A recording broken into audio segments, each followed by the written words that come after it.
Air ambulance जैसी जीवन रक्षक सेवा जिस पर लोग आखिरी उम्मीद के तौर पर भरोसा करते हैं, वही अब गंभीर सवालों के घेरे में है। 23 फरवरी 2026 की शाम रांची से दिल्ली के लिए उड़ान भरने वाली रेड बर्ड एविएशन की एयर एम्बुलेंस चतरा जिले के जंगल क्षेत्र में दुर्घटनाग्रस्त हो गई। इस दर्दनाक हादसे में 2 पायलट, एक डॉक्टर समेत कुल 7 लोगों की मौत हो गई। ये सिर्फ एक विमान हादसा नहीं था, बल्कि सिस्टम, सुरक्षा और जवाबदेही पर बड़ा सवाल है। अब जांच में जो बातें सामने आ रही हैं, उसने पूरे मामले को और भी गंभीर बना दिया है। जानकारी के अनुसार यह एयर एम्बुलेंस दिल्ली से रांची एक मरीज को लेकर आई थी। वापसी में उड़ान निजी बुकिंग पर भरी गई थी। यहीं से विवाद शुरू होता है। कहा जा रहा है कि जिस दिन यह उड़ान भरी गई, उस दिन सरकारी सब्सिडी योजना के तहत सेवा आरक्षित थी, लेकिन वापसी में इसे निजी तौर पर बुक किया गया।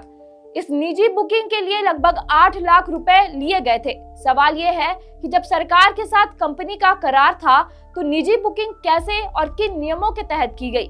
क्या सभी जरूरी अनुमति ली गई थी? क्या सुरक्षा मानकों का पूरी तरह पालन हुआ था? ये वही सवाल है जिनका जवाब अब पूरा राज्य जानना चाहता है। हादसे के बाद नागर विमानन महानिदेशालय यानी डीजीसीए ने सख्त कदम उठाया है। जांच पूरी होने तक रेड बर्ड एविएशन की एयर एम्बुलेंस सेवा पर रोक लगा दी गई है। अब विमान का मलबा दिल्ली भेजा जाएगा, जहां डीजीसीए और एआई की टीम तकनीकी जांच करेगी। शुरुआती जानकारी में एडवर्ड एयरवेज से जुड़ी कुछ गड़बड़ियों की भी चर्चा हो रही है, जिससे यह मामला और उलझ गया है। झारखंड सरकार ने भी इस कंपनी से किया गया करार खत्म कर दिया है और राज्य की एयर एम्बुलेंस सेवा फिलहाल बंद कर दी गई है। इसका सीधा असर उन मरीजों पर पड़ेगा जो गंभीर हालात में इलाज के लिए एयर एम्बुलेंस पर निर्भर रहते थे।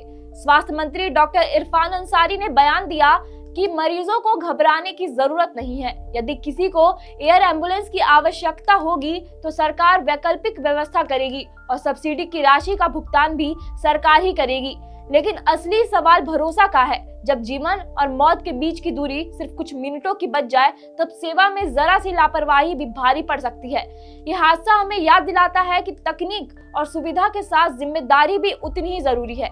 अब सबकी नजर जांच रिपोर्ट पर टिकी है। क्या ये महज तकनीकी खराबी थी या सिस्टम में कहीं गहरी चूक छिपी थी? सच्चाई जो भी हो, इस घटना ने साफ कर दिया है कि स्वास्थ्य सेवाओं में पारदर्शिता, सख्त निगरानी और नियमों का कड़ाई से पालन बेहद जरूरी है, क्योंकि ये सवाल सिर्फ व्यवस्था का नहीं, लोगों की जान का भी बन गया है।